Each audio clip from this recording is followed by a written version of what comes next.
I'm Jacob, and I basically came out to Delhi some time ago to set up a company, and I like the lifestyle of going backwards and forwards between Europe and somewhere foreign and exotic and interesting, and doing this on a repeated basis is difficult if you don't have a base. So my general concept in moonlighting was that I could have a base that other people could also use, but a base where one can also live and work, and see what happened when they came together. What kind of people actually come here? Well, on the residential front, it's predominantly expats who vary from being interns to researchers to obviously entrepreneurs and young professionals. And on the local sort of co-working front, also young entrepreneurs, but to a certain extent also NRIs who are coming back to India to explore their options and see if there's opportunity back home, and a few local business people. So what were the challenges actually to set things up? Like, in terms of the infrastructure? Yes. Just labour force and getting things done well and on time. The place had been empty for a year, and it was inches thick in dust, and it hadn't been painted for ages, so the painting had to be done. And although the landlord has been very supportive of the general idea, getting the painting done according to his budget was troublesome, because it meant that it didn't actually get done before moving in, and it was being done simultaneously during room occupancy. So there were a bunch of people, swapping rooms whilst painting was being carried out, and geysers were still being installed, and we had to sort of swap between each other's rooms, and it was quite a logistical nightmare, but it was also fun. I enjoyed. That also brought people together? Yeah, exactly. It's enjoyable, sharing these experiences, even if they're not comfortable and they don't specifically meet your expectations initially of being in a big fancy house. It's still something that is satisfying at the end of the day if you look back on it. I mean, the day-to-day issues of having to put up with dodgy water pumps and stuff like this, and no heating, and because in January this was Delhi's cold, and at that point we still didn't have beds and stuff. We just had what was it, 16 mattresses delivered on the back of a cycle car, and we just dumped these in the bedrooms, and I had to go out and buy piles and piles of sheets and towels, and the logistics were, the numbers were something I wasn't really used to. What was this place actually before you moved in? That's a bit of a crazy story as well. There are rumours. There's also a certain amount of proof. I did a Google for the address, and I came up with a couple of references on Korean sites of like a Word document of Korean places in Delhi and India. And this turned up as a sort of restaurant guest house, and I had been told that there used to be a karaoke bar with sort of disco parties and stuff in the main lobby area, which would be a great use for it. But somewhat sort of doesn't fit in with the nice quiet colony with the Gurudwara opposite. So we don't really know exactly what happened here, but it's fairly sure that it was used as some kind of guest house for Korean expats, probably working for the LG company. What is your long-term plan actually with this and with the aspects of co-working? Well, I greatly believe in the long tail, but I mean, long tail requires financial backing. So up until now, I've been subsidizing the cost of this house, but I've recently partnered with this guy called Yatin, and he's really into sort of promoting the co-working more and making sure that the co-working helps subsidize the costs of the house much better than it has been up until now, because I've been distracted, you could say, by the sort of residential aspect. So he's going to come on board and take over. And I'm heading back to France for a year to focus on the project without these distractions. So we'll see what happens over the coming year and see if co-working starts to help foot the bill and how that comes into the community to build it. But long term, I would like to keep this place on, maybe 10 years or whatever, and perhaps take the model if it's reasonably successful and expand it to other locations. And I think with other locations, this model of locals and people coming in from other locations coming together in one location, if you take that into multiple locations, locals from one location can then become the people from elsewhere at another location and collaborate with locals in that location. For example, just as a random one, as an idea for a location, Nairobi. I was thinking about doing something in Nairobi because there's a lot of synergies between, for example, India and Africa with development and business, particularly in the mobile sector, and the ability for professionals in the sector here to go over to Africa and already have a network and community set up could be very interesting. So do you believe there could be a big worldwide network of... It could indeed, and it doesn't have to be specifically be, the moonlighting identity. It could be just other people taking the idea and setting up a shared apartment which has enough space to do a bit of co-working and have a few visitors at a time. And at the smallest level, and that's actually what I'd originally conceived of doing, much smaller scale. But I couldn't find a suitable property in Delhi to do it on a small scale. So I ended up in this. But the impact of this space, I think, greatly adds to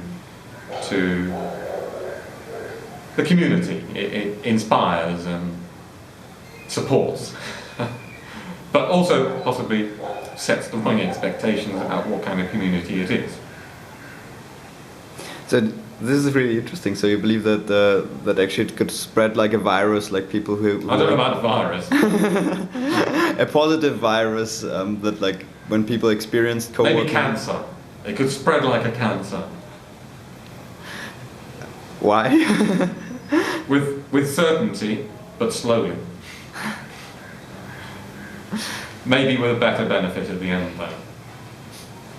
So will you also set up a co-working space in France then? My goal, one of my goals in France is to purchase a small piece of land and build something on it. What that something ends up being, I don't know. It might just be my own home. But I would like it to have a few bedrooms or units of some sort and a sort of common creative space where people can come and retreat for a few weeks, a few months to achieve some significant goal or finish some project or something, away from the distractions of city life and just in a calm, natural location to inspire or be healthy. And this will also be connected then with moonlighting. I would incorporate that under the moonlighting identity, model, brand, whatever it is. And it is plausible that the moonlighting identity could become an affiliate network of people with similar locations who could use the same model and even the same software to help run it.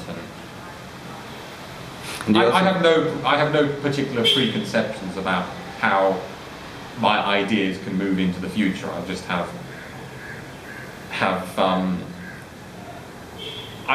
a feeling that good can come out of it, and if other people can latch onto that feeling as well and perhaps turn that into some similar or related model, then that would be great.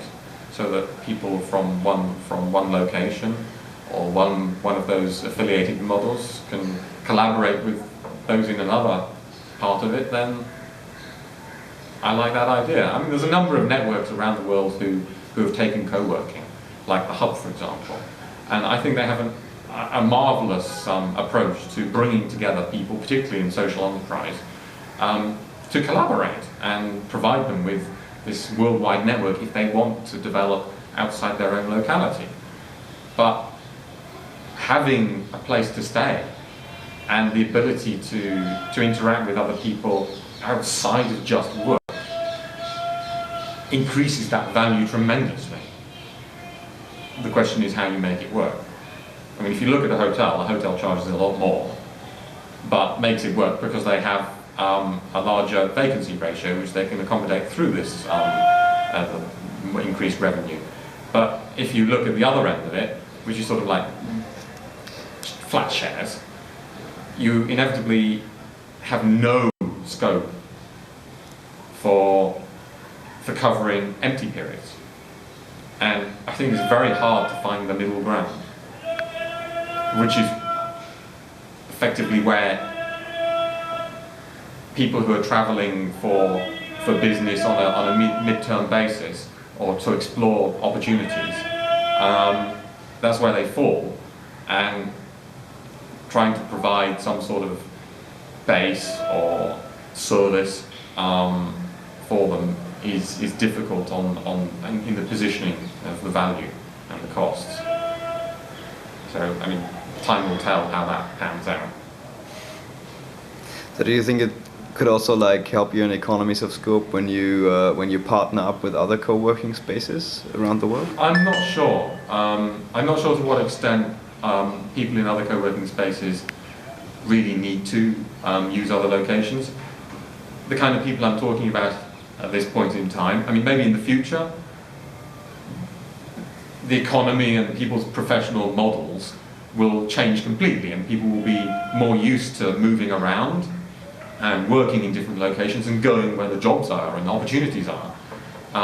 But right now, there's only a few people who are really into this doing business and traveling thing. Some of them call themselves lifestyle designers. And you know, if you've got an income that can travel with you, or you can move for 6 months or 3 months, or even a year at a time to go and pursue opportunities and earn your income in different locations, that's great, and everyone should pursue that, even if it's only for a few years, because the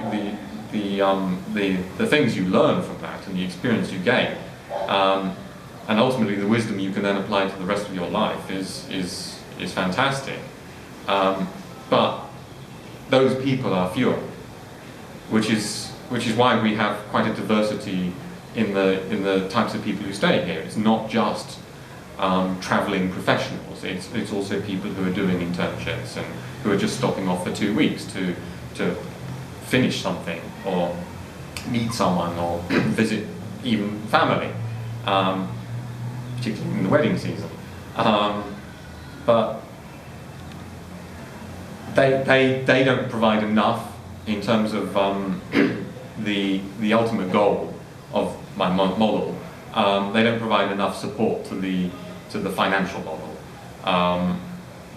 Although it works out at the moment with some additional backing, the model needs to be refined, or the market needs to grow, or it's hard to say. I mean, we don't know how it will develop. The word needs to get around more, and we'll see who else ends up coming and what they're doing and what their budgets are and what their expectations are. And as in any business or social enterprise, as this is, you have to understand your market and what they need as a service. And this is such an unusual combination of two different markets in one offering that it can get quite complex. So formalizing that as something that can be replicated may not be possible. It may just have to remain ad hoc. And I'd love it if it was ad hoc too, and it could run itself, but that's a little too idealistic. So how should people set up their co-working space? Or Well, co-living space, or moonlighting? A moonlighting space is at the most basic level. It's a flat with a couple of bedrooms. You ideally need a flat with a sufficiently large common space where you can have a couple of desks so that co-workers can come in and form the hub of the local community.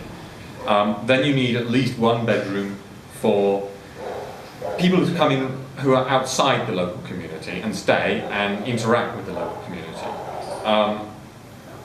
These people will predominantly be, well, it's up to the person who's running it. I mean, they can prefer longer term or short term, but ideally you want it to be shorter term, so that you get more interaction between the locals and the people coming in from outside, the remotes, I guess we could call them. So you would probably also have somebody who runs this apartment, maybe the founder of this apartment.